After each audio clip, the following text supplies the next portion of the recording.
Excuse me, Dave, can you just pop into the broom cupboard for 5 minutes with this Penthouse magazine and this little test tube? Eavesdroppin.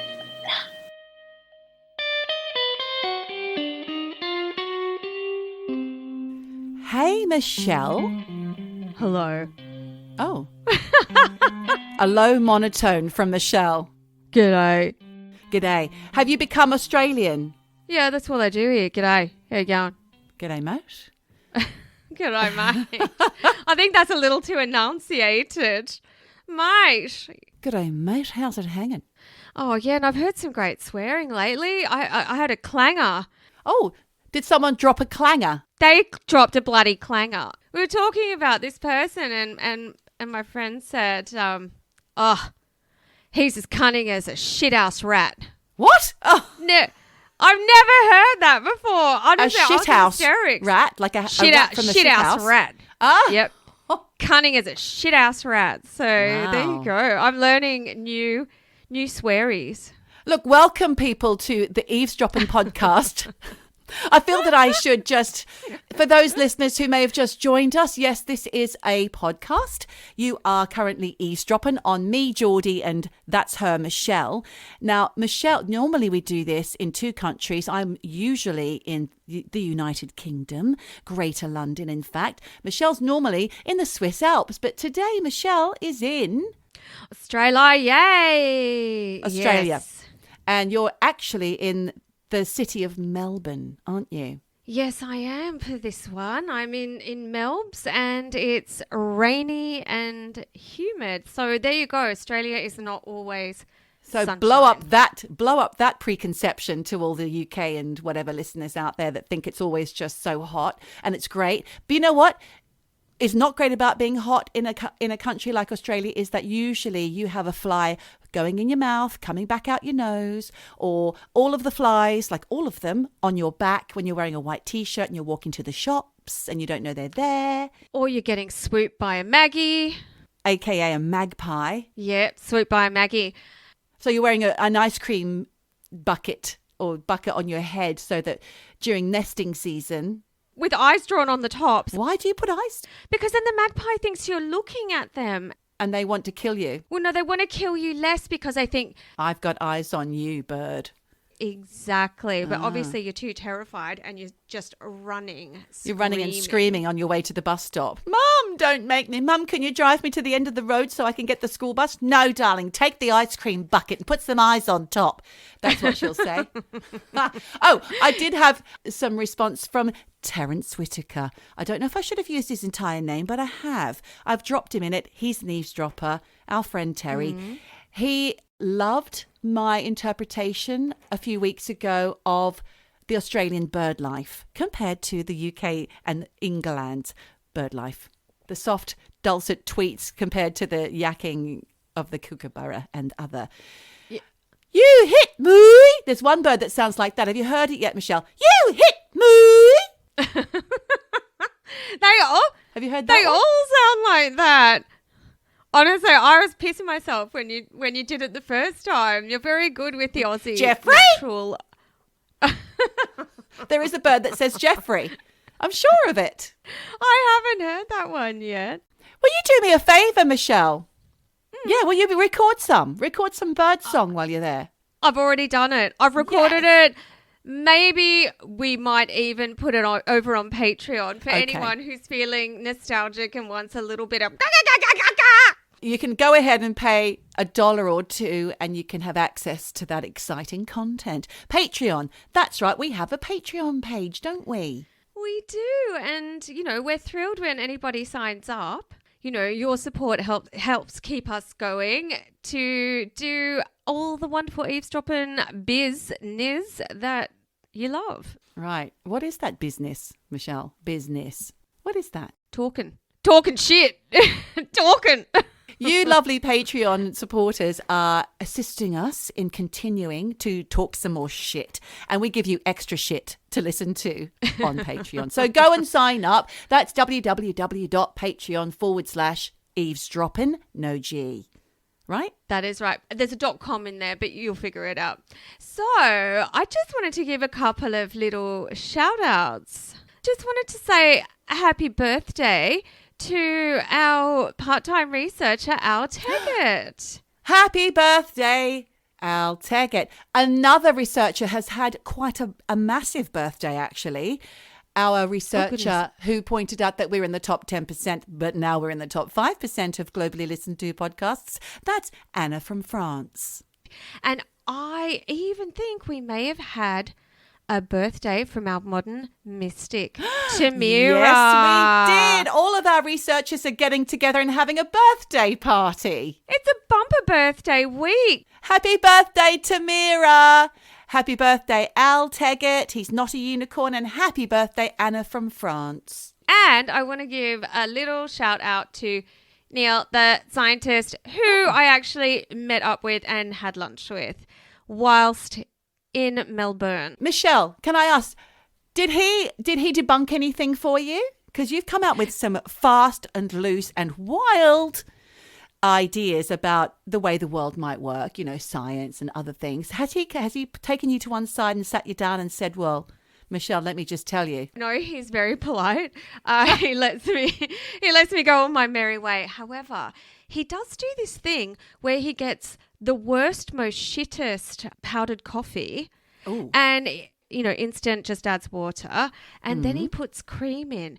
He videos it on his phone. What? And yeah, he makes a video of this cream coming to the surface. Today, whilst doing that, he talked about he was like, oh, it looks a bit James Webb telescope. Huh? So that's what Neil the scientist does. He talks science even when he's making a coffee. So Shout out to you, Neil, and no shade for the coffee that you drink, by the way. Michelle was very scathing just now about your particular brand, but let's not judge people on their coffee, Michelle. Well, do you know what? I did say to him, that's shit. I don't even drink coffee, but I said to him, hey, so is that actually nice? And he went, nah, it's fucking awful. Well, why is he drinking it? To look at it. Yeah, the visual of the cream in the coffee. Neil the scientist, that's how he passes the time. Neil the scientist. Neil, he's real. Neil the scientist. Neil, he's a scientist. Neil. Orange peel. He blinded us with science. Last week was real life. We talked about Elvis. Did he die in 1977? I would say bets are off about whether he's dead or not now, because he'd be about 85 and his diet wasn't great. So even if he didn't die in 1977, I'm sure it wasn't too much later that he did die. There was that. There was Bohemian Grove. There was your insane story about the creepy dad who came to move in with all the students and ended up forming a sex cult. I wonder what his daughter thought of all that, by the way. What was his name? Larry Ray. Larry Ray and his daughter Talia, and she was completely brainwashed. So she really believed that her dad was amazing and that he was being hounded and persecuted by the FBI, by the American government, by, the officials of New York. So she was his biggest advocate. Yeah. So when he wanted to move in, she was like, amazing. Oh, my dad's great. And he convinced them all that he was great. But listen, anyone who missed that, go back to last week's episode, have a listen. It's definitely going to blow your little minds about just how creepy people can be. And we talk about Bohemian Grove as well, which is that secret society. Very interesting, if I do say so myself. But this week, Michelle, because what we're trying to do, listeners, dear listeners, is we are going on a rotating basis from real life, true crime, supernatural. And I think this week, Michelle, you might have a nice true crime story for me. Do you? Yes, I do. And look, this actually all came about. I mean, I had actually investigated another true crime story. Yes. And then I had my mind blown by a show I saw on Netflix. Netflix, as my kids call it. Netflix. I'm going to Netflix. No, it's called Our Father, which I didn't really know anything about. Have you heard about it? No. Okay. It's actually quite difficult to categorize this as a true crime story, actually, because technically, according to the show, no crime has actually been committed. Okay. Honestly, it fucking has, because it's really, really shocking. So, trigger warning. All right. The following story might upset people who are adopted Oh, that's me. Yeah, sorry, babe. Just trigger. If you have fertility issues or if you have been conceived from a sperm donor, this might be the moment to turn off. Don't you turn off. Thanks, everybody. I'll see you next week. I'll leave Michelle to it. Bye. Keep on eavesdropping. Yeah, so if you think this might not be for you, switch off. Or if you want to watch the show without any spoilers, see you next week. See you next Tuesday. Trigger warned. So I'm just going to start with the main person in the documentary, which is a woman called Jacoba Ballard. Jacoba? Is that like the female version of Jacob? I imagine so, but to me it sounds really fucking made up. But anyway, she was the only kid in her family that had blonde hair and blue eyes.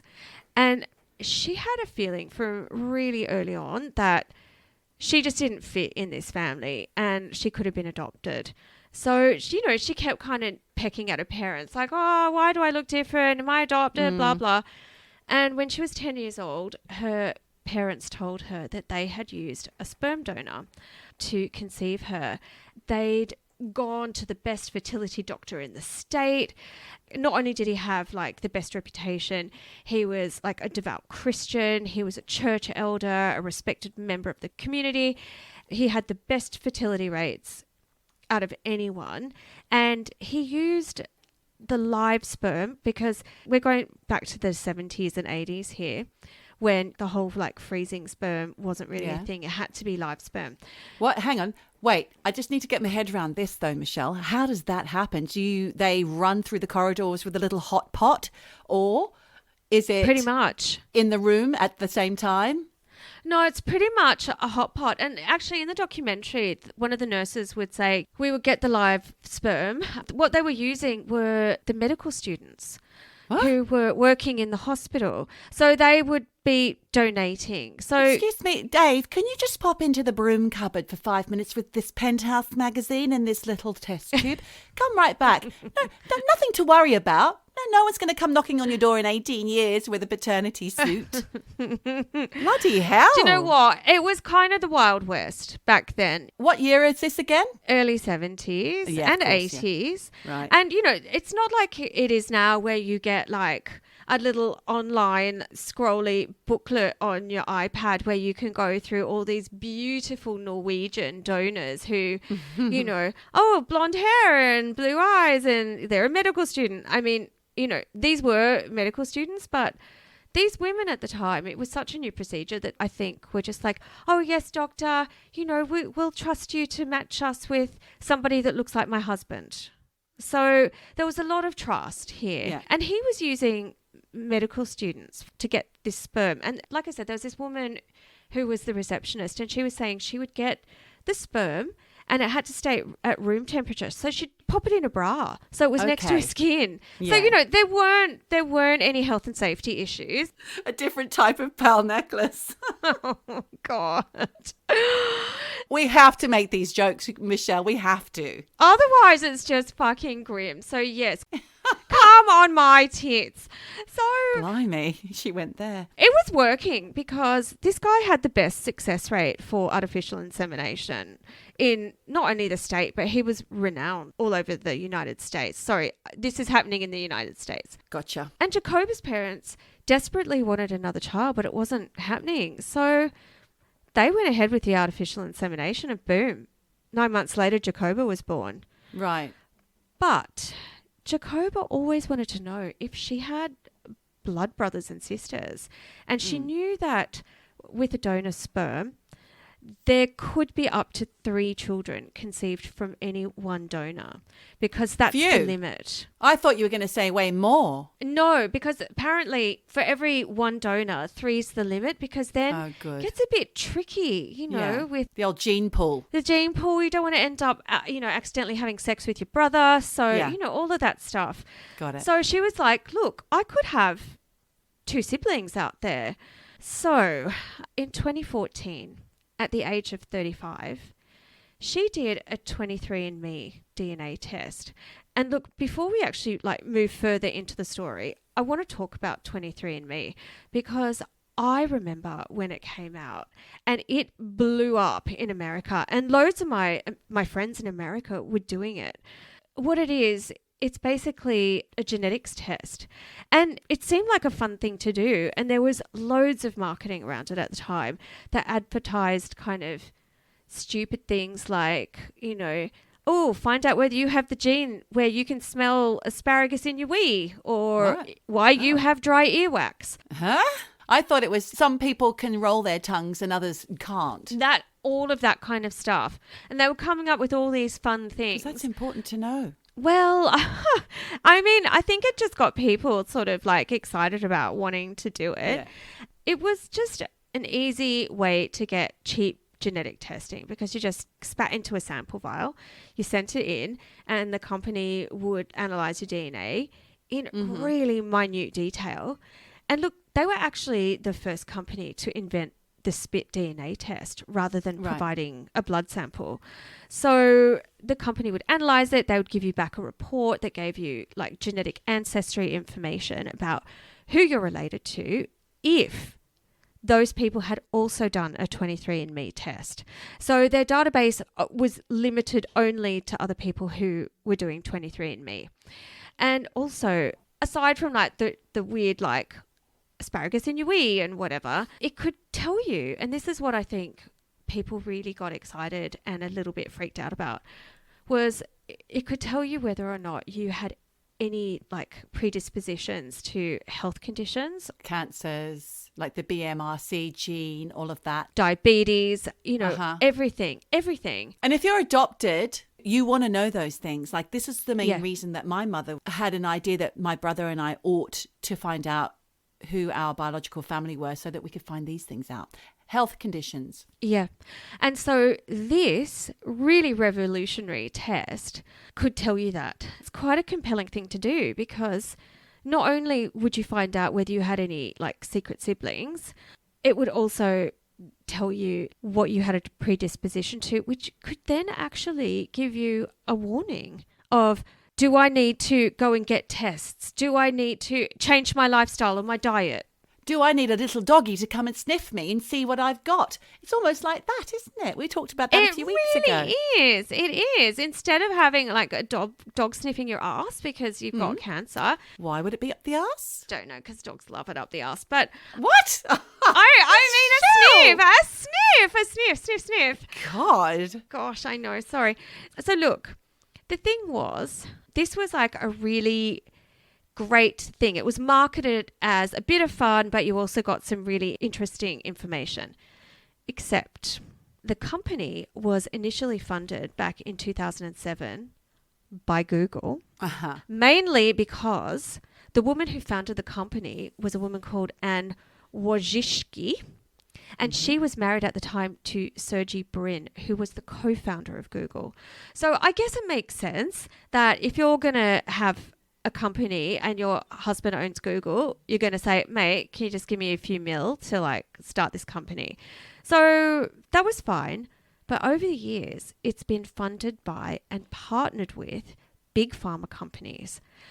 So it's not really surprising to put two and two together and realize that the company isn't making money from the $99 or whatever it costs to take the 23andMe test, and that it's not primarily a company dedicated to providing, you know, people with a tool for medical prevention and medical information. But what they do is they make money by selling your data. You hate that, don't you?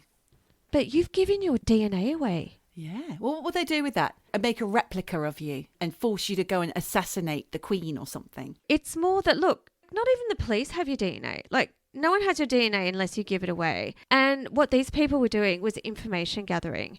Basically, they want to know what your medical history is, on one hand, for medical research purposes, but also so they can medically market to you, sell you products and services, life insurance, medications. And just last year, for $3.5 billion, Richard Branson bought the company. So make of that what you will, because this is all about data collection. You hate that. We've spoken do. about privacy laws before, and you absolutely hate that. But what I will say is because of 23andMe and all of those other data collection DNA services, they were able to catch a bunch of serial killers. You know, a lot of crimes that the perpetrators may have never been found have been through familial DNA matches. And that's usually through companies like 23andMe, through maybe the Green River Killer going and having, and it wasn't the Green River Killer. What was the guy called? It was the night, not the Night Stalker. Who was he? He was the Golden State Killer. Golden State Killer. They found him that way because one of his nephews did one of these DNA tests. Yeah, it was Ancestry.com or something, wasn't it? But look, I'm not saying that they are completely evil. I'm just saying they're a little bit evil because, you know, of course there are benefits to this, but you've got to understand they're not doing this you get annoying for ads. free. Yeah. Okay. Of course, no one does. No one does anything for free, do they? Not even we do anymore. Patreon. Look, I have a Gmail and, you know, I feel a bit stupid. I gave away every single bit of information that's ever passed through my Gmail. Google has it all. But anyway, this is not what this episode is about. This episode is about the Netflix documentary, Our Father. So, when Jacoba did her 23andMe test, it came back that she had not 2 half-siblings like she'd hoped, but 7. Oh, dear. And they all lived within a 25-mile radius of her home. That Dave, he kept going back to the broom cupboard, didn't he, with his penthouse magazine? Come on, just knock one more out, Dave. Just one more. But look, I mean, she was absolutely over the moon when she realised, like, oh my God, I've got blood relatives. But once that excitement sort of died down a little bit, she was like, fuck. How is this possible that I have 7 half-siblings if no donor is meant to be allowed to have more than 3 children spawned from their donor sperm? And she's like, this just doesn't fucking add up. So she started digging.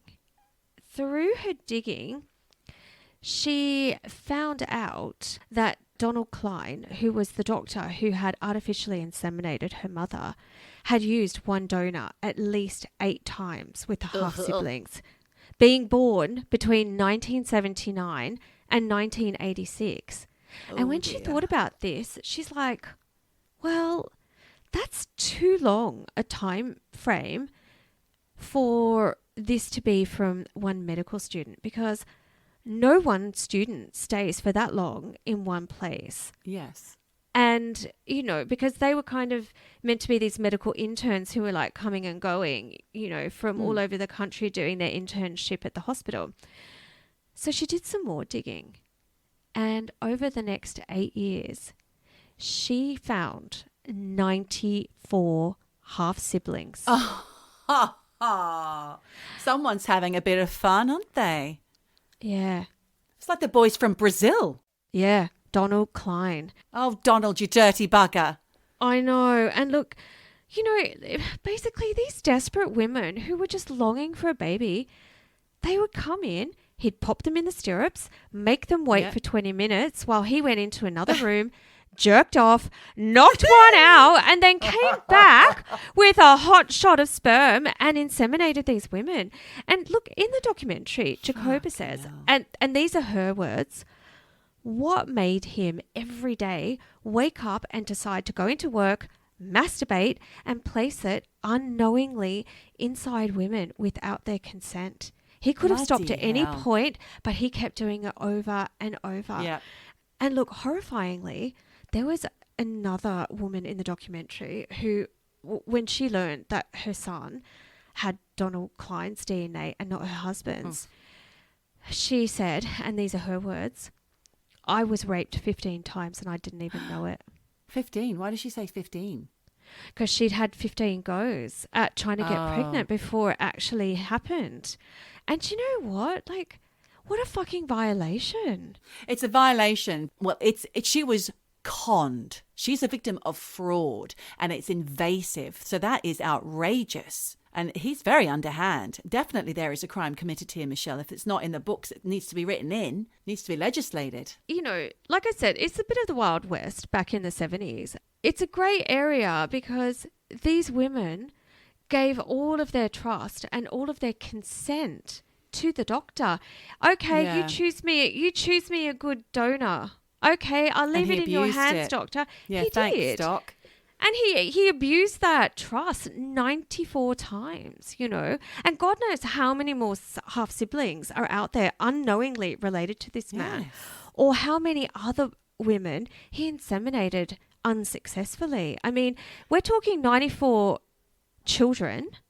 But we've already just heard that woman was, you know, had artificial insemination 15 times before it worked. Mm-hmm. So this guy, He's at it. he's fucking at it. Like, bam, bam, bam. He's on it like a car bonnet. So what do we do with that information then, once it's been discovered that it's Donald? Well, the documentary goes into sort of a few like dark twists and turns on the journey into why this man would do this.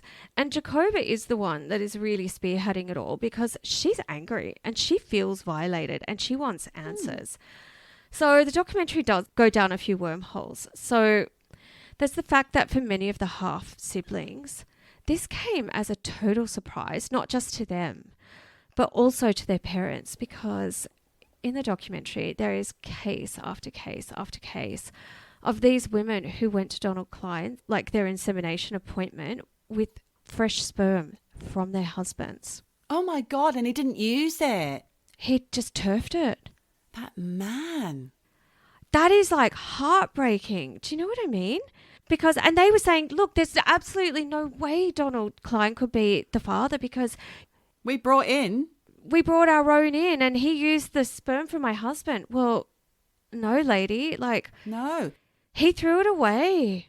You're looking at your children that you think you have produced with your husband and then realizing that it's not the case at all. It's like the postman or the milkman. That's not good.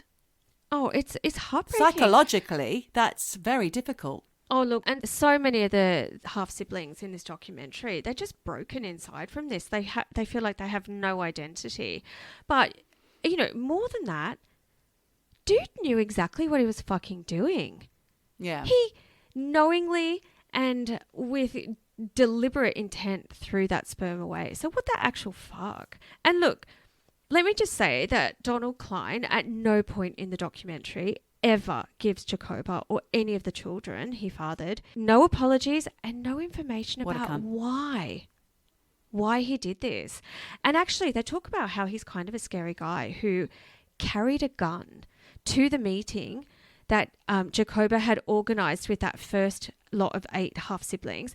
And he actually denied that he did it. He's like, no, I never did that. No. Until there was so much evidence against him that he was the fucking father with all of this DNA evidence that finally he was like, oh, yeah, I did. But he was threatening them. And you hear this like... With a gun? Well, he had the gun in his pocket, which was very threatening. But he was sort of saying things like, you know, you'll be sorry if you continue this, because he's like, if you keep going to the media, because Jacoba was trying to go to the police, trying to go to the media, trying to get some media like traction on this, because this is fucking outrageous. And he's like, if you keep going, you're going to destroy my 57-year marriage. I mean, who fucking cares? Have a little think of that before you start depositing sperm in Arthur, Martha and everyone in between. That's crazy. I know. So I think he's a little unhinged.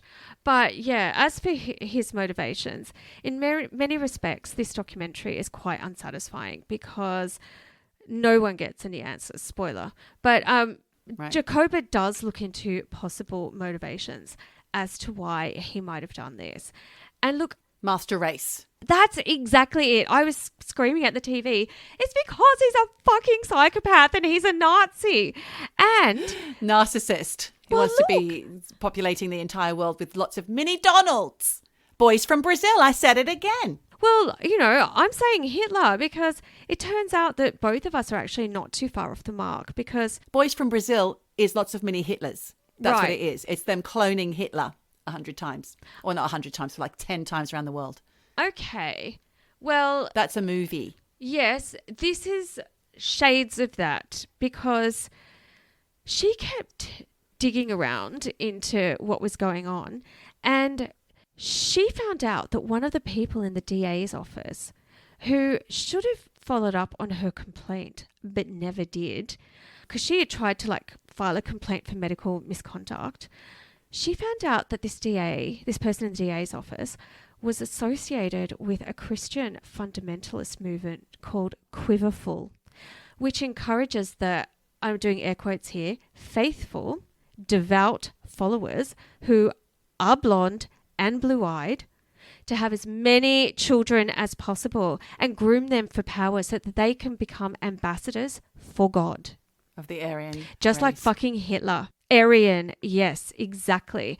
And look, thing is, we have no evidence that he was part of this. However, if this really was his motivation, he was doing exactly that, creating a master race, one fucking jerk off into like a test tube at a time, and impregnating 94 women. It's genetic cleansing for an Aryan race, and it's absolutely horrifying.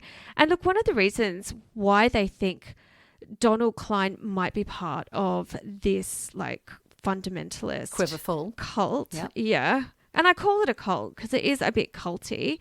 It's because of their motto. It says, be fruitful and multiply. And it comes from the book of Genesis in the Bible, where the Quiverful movement gets its name from, because in Psalm 127, 3-5, it reads, as arrows are in the hand of a mighty man, so are children of the youth. Happy is the man that hath his quiver full of them. Basically, go shoot your load. Crikey. Your sperm's an arrow, go shoot your load. So, look, they're anti-birth control. Ew. They're anti-sterilization. They're anti-abortion. And really fucking, fringe religious. So, it's fucking scary. Pro-ethnic cleansing. Mm-hmm. And then also in the documentary, it showed this little tapestry that had been embroidered, and it was a psalm. And it hung on Dr. Donald Cline's wall, and it said, Yeah. before I formed you in your mother's womb, I knew you. Ooh. Yeah, which is actually paraphrasing a psalm from the book of Jeremiah in the Bible, chapter 1, verse 5, which actually reads, before I formed thee in the belly, I knew thee. And before thou camest forth out of the womb, I sanctified thee. And I ordained thee a prophet unto the nations. So, this dude knew exactly what he was fucking doing. Another scary thing is these 94 people, they all live in the same town. And it's not a big town. So, That's not great. every time a new half-sibling pops up on 23andMe, they're all like, fuck, do I know them? Did I have sex with them? Have I married? Oh, right. Yeah, because not everybody's doing that. No. So, it's really scary stuff. That's much worse than I thought. Yeah. You haven't just got your 93 people. It's just the 93 You who know have about- tested on 23andMe. Oh, this is a disaster. It is. And look, and this, we were just talking about diseases before. Nearly half of all the siblings, including Jacoba, have autoimmune diseases.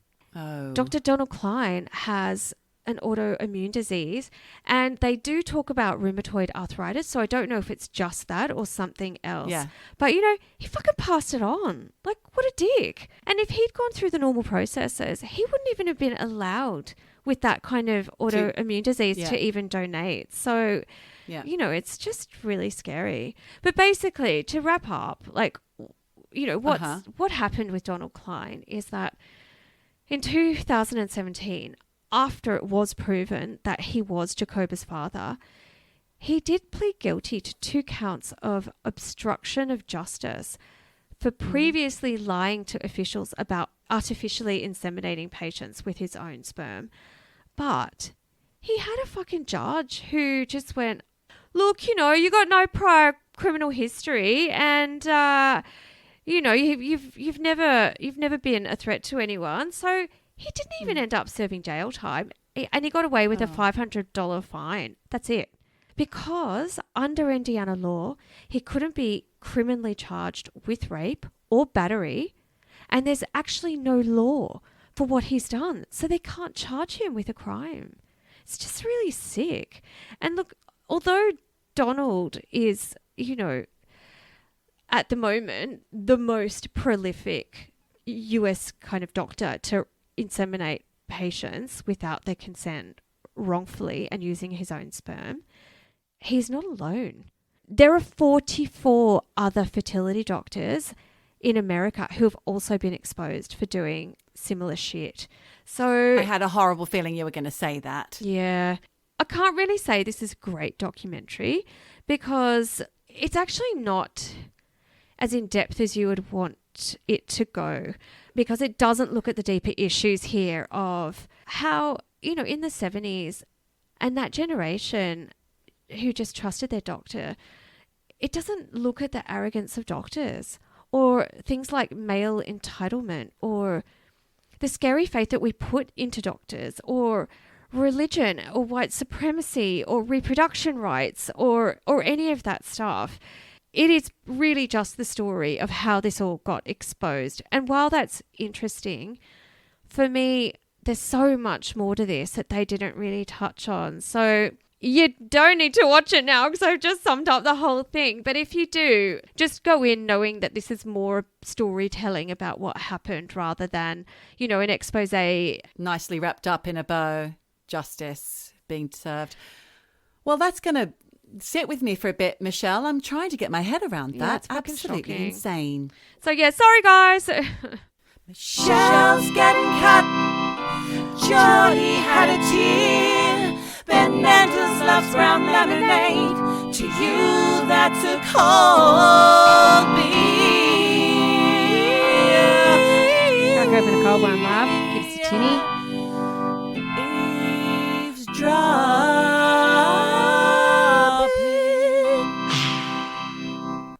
My story isn't very true crimey either. A crime was committed, that's for sure. And a couple of weeks ago, maybe even last week, you said, we need to do some happy stories. Well, this isn't necessarily that. Okay. But it is kind of happy. Well, there's some elements. No, actually, it's not that happy. But it's an incredible story of survival. It's been told on other podcasts. But my friend and stroke researcher, Ren, who is leaving to go back to Australia tomorrow, insisted that I do this one. So here you go, Ren. This is the story of the Sea Waif. The what? The Sea Waif. Oh, fuck. Intriguing. In November 1961, the Greek freighter ship Captain Theo, that's the name of the ship, not the captain, was passing through the northwest Providence Channel from Belgium to Texas. This strait divides two major islands in the Bahamas. Second in command, Nikolaos Spakidakis. Now, I'm not sure if I pronounced that correctly. Spakidakis. I take it it's a Greek name, Spakidakis. It honestly sounds like ill-fitting Trachidax. Strakidakis. I don't mean to make fun of his name, but unfortunately I don't know how to pronounce it. But he was on watch. He was on watch anyway. He was watching. He was up in the mast looking, and he could see several other ships scattered over the sea, plus lots of white-capped waves in the ocean. But one of them caught his eye because it was static. It wasn't kind of changing like a white-capped wave would do. Mm. He couldn't work it out, and he thought, well, this is too small for a boat and too large for debris, but it's different from all the other white caps. So he alerted the captain of the ship, not Captain Theo, the ship's called Captain Theo, to change direction so that they could investigate. As they approached the object, they realized, to their complete shock and disbelief, that it was a young girl sitting in a tiny inflatable life raft completely exposed to the elements. What? Fuck, man. That's your sea waif right there. One of the crewmen took a picture of her looking up from her mini raft. This mini raft is not like a lifeboat, yeah? It's like a little... Do you remember Smurf breaker tubes that you used to get in the 80s for Christmas? Thanks, Mum. And you blow them up. Or K-Tel Thunder tube. You blow it up and you sit on its little handles on each side, and you might catch the odd wave, but they don't last forever. It was made of very thin fabric-y, kind of like PVC or cork or something. This girl, she was sitting on this tiny little bit of scrappy thing with her feet in the water, hair bleached white by the sun. Her face was deeply sunburned. Oh, my She's squinting God. up at them in this tiny little piece of plastic or cork or whatever it was, in this massive expanse of ocean. And the photo soon was on the front pages around the world with the amazing story of her survival. Did you tell me what year this was? 61, November 61. Fuck, okay.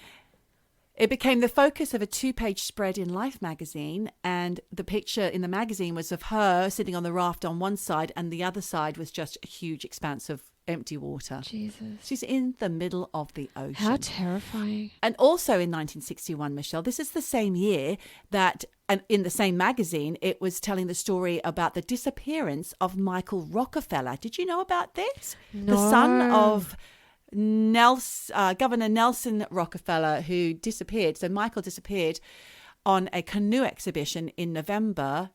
So just after this had happened, the same thing happened to him. He went missing in 1961. He tried to swim ashore, but the villagers and the tribal elders of wherever he went, I can't remember the place where it was, confessed to killing him. But his body was never found. Interesting, right?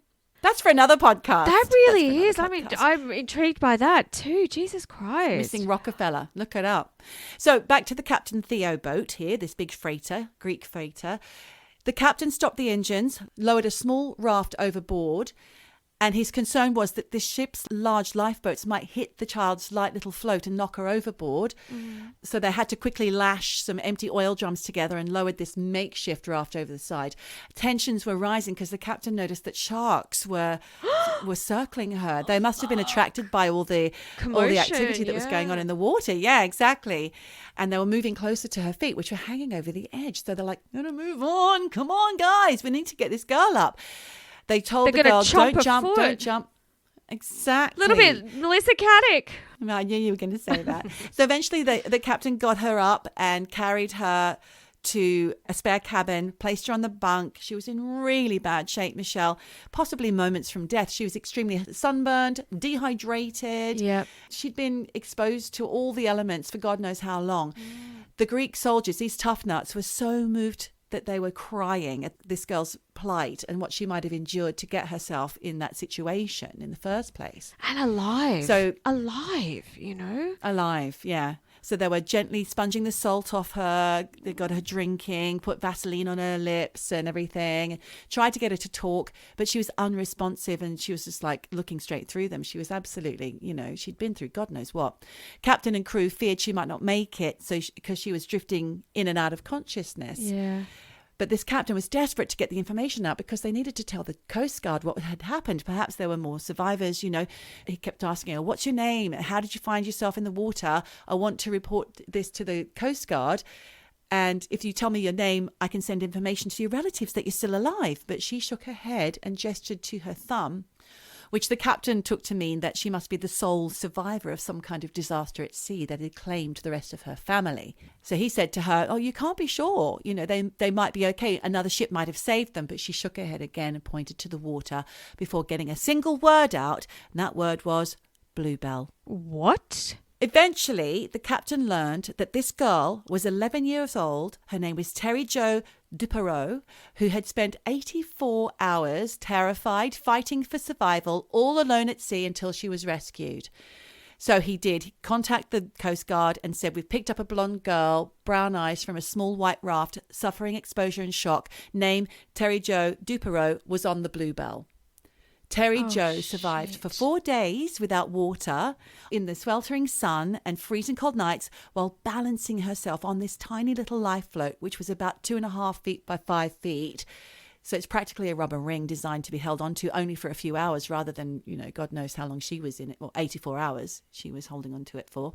She's a fucking legend. How do you stay on She that? is. How do you stay alive? Who knows? Well, I'll tell you. Let's see. The story of how she came to be rescued in the first place began with her father. Arthur Duperrault, who was a well-respected optometrist, which is like an optician, I believe, from Wisconsin in the United States. He had chartered this luxury yacht, the Bluebell, chartered it from Fort Lauderdale in Florida to the Bahamas for a family holiday. And he brought with him his wife, Jean, and their children, Brian, who's 14, Terry Jo, who's 11, and Renee, who's 7. Also on board was the skipper, and he was a former Marine and World War II veteran, Julian Harvey, and he had brought his new wife, Mary Dean. And in the first 5 days of their holiday, it just passed without any drama. It was absolutely lovely. Terry Jo remembers spending those days snorkeling, spearfishing, exploring uninhabited islands, having the time of their life. But on the 5th night, Terry Jo woke up to the sounds of screaming and stamping on the deck above her bedroom cabin. And normally her little sister Renee would be in the room with her, but that night she was upstairs with her brother and her parents on the deck. I don't like this. No, it's not good, unfortunately. Trigger warning. Terry Jo went upstairs to see what was going on and saw her mother and brother lying on the floor in a pool of blood. Oh my God. There was no doubt in Terry Jo's mind that they were dead. Oh God. Then she saw Skipper Julian Harvey walking towards her. She asked him what had happened. He slapped her in the face and told her to go back down below deck. She's confused, she's frightened, so she just did what she was told, and she went down and just lay on her bunk really still, freaking out, trying to process what the fuck was going on. Yeah. After a while, she became aware that Harvey's silhouette was in her doorway, and he stood there for a long time looking at her with what seemed to be a rifle in his hands. Oh, Jesus. So she was just like, holding her breath, shrinking against the wall, and eventually he turned and made his way back up deck. She remained completely frozen with fear until oily water began lapping into her bunk, and it was lapping up towards her bed. Yeah, basically. they were sinking. So capsized. Well, she ran upstairs, found Harvey, and asked him, "Is the boat sinking?" And he said yes. And at that point, he was trying to get the life raft ready so he could make an escape. And he handed her this line for her to hold it steady. But because she was just absolutely gobsmacked with everything that had happened, it just slipped through her hands. And the raft kind of floated off. So he realized what was going on. He dives into the sea and left Terry Jo basically to go down with on the ship. This Bluebell yacht. And what she didn't realize at this point was that Skipper Harvey, had already murdered the rest of Terry Jo's family and his wife, Mary. But he was an ex-Marine who seemed to have good credentials. What the fuck was the motivation here? I'll tell you, Michelle. But let's first find out what happened to Terry Jo. Yeah. She wasn't on that ship. She didn't go down with it. She remembered that there was a small life float, that little thing I talked about earlier, and it was kept in the main cabin. So she untied it, managed to push it into the water. A few other things happened, which meant she almost went under with the boat. But luckily, she eventually got herself on it, turned around, watched that yacht go down. And then that's when she found herself alone in the middle of the ocean with no food, no water, no protection from the elements, wearing totally inappropriate clothing. She was wearing pink pedal pushers and a white blouse, really thin. This must have been the most horrifying and lonely moment of her short life. Oh, no. Poor Terry Jo. Short life? She didn't make it. Well, she's 11. She's 11. Oh, I thought you meant, okay. She's only been alive for 11 years. I thought you meant she didn't live longer than 11. No. I don't know. No, this yet. they find her. She survives, okay? That's okay, spoiler. all right. So that night, I think, or that in those moments after she survived, there was a rainstorm. She was shivering, she's wet, she's freezing, but she's also still trying to figure out what happened to the rest of her family. Like, where's her sister? Where's her dad? I think maybe she did see a body in the water, which the captain had gone off with in his raft. So I think she thought that was his wife, but let's see. The following day, her float began to disintegrate, and Terry had no choice but to hang her legs over the side. And then a plane flew past. She's waving, she's frantically calling out. Heartbreakingly, though, they didn't see her because she was directly underneath them, and she's tiny, and she's the same color as the raft. She's the same color as the white-capped ocean. It's only pure luck that the original captain found her. So she's drifting in the northwest Providence Channel that I told you about before, completely unaware that she was being carried north with the Gulf Stream. She then drifted east before it carried her across the Atlantic to the British Isles. All the while, she's praying to be rescued. She also said a prayer of thanks to her companion swimming beside her, a pod of porpoises who kept her company and gave her hope. AKA mermaids. Could have been. Could have been. I mean, it reminds me a little bit of that film and that play. What's it called? Where there's tigers in the boat. What's that called? Oh, I don't know. There's a sea accident and this chap survives with all these animals in his boat, like tigers and dangerous animals in his boat. What's that called? Noah's Ark? No. I don't know. I'll never remember, but somebody else is yelling at us right now saying, it's the bloody, like he's Indian and... Life of Pi. Yeah, that's it. Oh, I haven't seen it, but... That's it. Okay, we got there. Thank you, Michelle. So by day 3, Terry Jo was suffering from heat stroke and she was badly sunburnt. And on the 4th day, she woke up to see this giant shape in front of her with people shouting, waving their arms, before she finally was lifted to safety. So she did make it, Michelle. But skipper Julian Harvey had also been rescued from the dinghy on the day after the sinking of the Bluebell. And he told his rescuers that he was the only survivor of the vessel. Yeah, he's telling this to Miami Coast Guard. And there was a terrible accident. His version of events was that there was a sudden squall that destroyed the yacht and that his wife and the Duperraults were injured when the masts and rigging collapsed on them. He also claimed that there were gas lines in the engine room that ruptured, causing the ship to catch fire before sinking, and that he was lucky enough to be able to escape in the dinghy. Do you know what? All very plausible. It's just not true. Mm-hmm, exactly. He said his passengers, which was the 5-member Duperrault family and his wife Mary Dean, were either caught in the rigging or jumped overboard as the Bluebell went down. And 3 days later, he repeated this tale for the Coast Guard investigators in an actual courtroom style or, boardroom style investigation with extra detail. And he told, how he'd emptied 2 fire extinguishers into the flame with little effect. And once in the dinghy, he shouted over and over into the squall, trying to locate the other passengers. And when he did spot little Terry Jo, she was floating face down in the water with her life jacket on, already dead. So people listening to this testimony weren't quite convinced. Some of his rescuing crew members thought he was too calm and collected for someone who just lost his wife and an entire family of clients and nearly escaped death. Yeah. It was true that he was a skilled World War II bomber pilot and he'd served in the Korean Army, in the Korean War. But at the end of his career in the military, even his closest acquaintances noticed how he'd been affected by his time in the army. And he had a facial tic and a stutter, and he had complained of frayed, jangling nerves, or he hadn't complained of it. The people had noticed his nerves were shot, basically. Yeah, full PTSD. Another interesting background fact about skipper Julian Harvey was that he had been married multiple times, Michelle. Oh, he's a gigolo.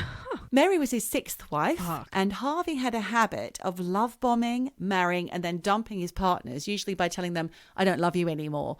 And he was so famous for this at the Elgin Air Force Base in Florida, where he was stationed with his 2nd or possibly 3rd wife, Joan, in 1949. Later, though, things took a dark turn. On a rainy night, Harvey was driving his wife and mother-in-law back from the movies.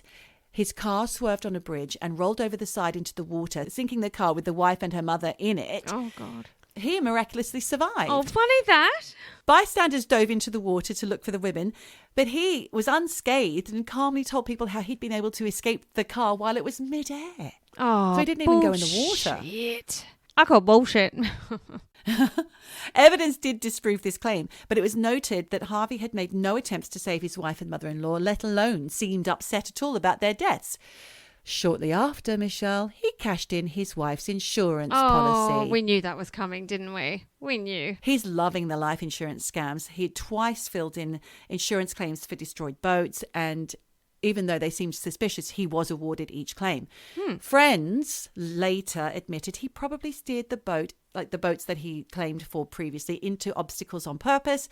And in the case of the second claim, he had flat out admitted to his friends that he'd set the boat on fire. Oh, God. Not a good guy. Do your research, guys.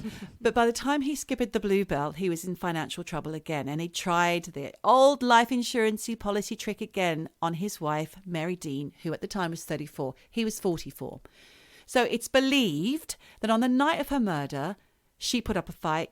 It's possible that Terry Jo's father witnessed the murder, and that sparked off the Captain Harvey's killing of the rest of the Duperrault family, Right. except for Terry Jo. Right. Somehow, his past never came back to haunt him, which got him onto the Bluebell in the first place. Because obviously, like you've just said about the 70s, this is the 60s, even more of the Wild West. Yeah. During his testimony, everyone's kind of believing him until a few days later, Terry Jo was rescued. And he's still with the Coast Guard when he heard this news. And he responded by saying, "Oh my God, that's wonderful." Oh. Inwardly thinking, fuck, Shit. gig's up. Or the jig's up. The jig? The gig. The jig is up. The jig is up. So the day after he discovered that Terry Jo lived to tell the tale, Harvey committed suicide in his motel room. He'd left a note addressed to his friend, a guy called James Boozer, which said, "I'm a nervous wreck and I just can't continue. I'm going out now. I guess I either don't like life or I don't know what to do with it." He also, in his message, arranged for the adoption of his 13-year-old son. Oh, shit. And for his body to be buried at sea. Guy topped himself. So you're probably wondering what happened to Terry Jo. Yes. Well, after this terrible thing happened to her, she lost all her members of her family in one night. She then went to live with her aunt and her cousins and changed her name to protect her privacy. She didn't talk to the media about the tragedy for over 20 years. She kept a low profile, avoiding social gatherings that weren't immediate family. But then eventually, about 20 years later, she released a book called Alone, Orphaned on an Ocean, in an attempt to make some sort of sense about her survival. She felt she was spared for some reason, and if she didn't tell her story, then what was the point of it? Yeah. I get Fair it. enough. I get it. In the years following her rescue, Terry Jo found a love of the ocean and eventually went to work in water resources, regulation and zoning for water. And she told CBS News, "I went on to protect the water that had protected me as a little girl. Water is life and it is soothing for me to be on the beach. I find I can think clearly, relax and feel closer to my lost family." And that's from CBS News, that information. Also, her experience caused a change in legislation about boating regulations that's been seen all over the world. It was a recommendation put forward in 1962 to change the colour of lifeboats from white to bright yellow or orange so they can be... So it was actually not bright yellow, but orange, so they can be more easily identified than her silly little white one. Yeah, good fucking move. And the life jackets as well. I mean, come on. It seems so basic, I guess, because we've always had orange, life rafts and vests. But, I see this all the time on the mountain, that people are skiing in their all white outfits or they've got white and black. And the thing is, if you get caught in an avalanche, you're not going to get seen from the air. You need those bright colours. So don't fuck with nature. The whole time you're talking about this story, I just feel sick that she was so sunburnt because, we grew up in Australia. We know that even the tiniest bit of sunburn can really fuck you up. If you said she's so badly sunburnt, I wonder if she's got melanomas. I mean, it's a miracle that she didn't have all her skin completely burned off. Because I had a friend who told me a story about a friend of her dad's who went fishing. His lips got so badly burned, he lost his bottom lip.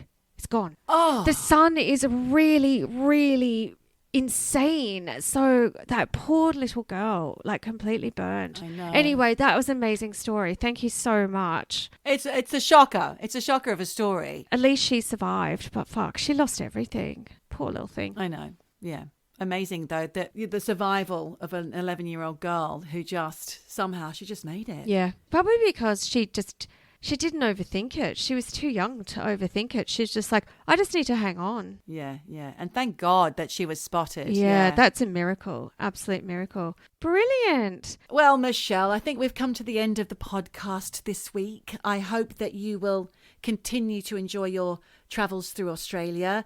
And I will just continue to be here waiting for you to come back. Oh, won't be long. And until then, obviously you're all going to be haunted by tales of artificial insemination and survival. But whatever you do. Wherever you are. What? Oh, yeah, I got it wrong. Whatever you do, just keep eavesdropping.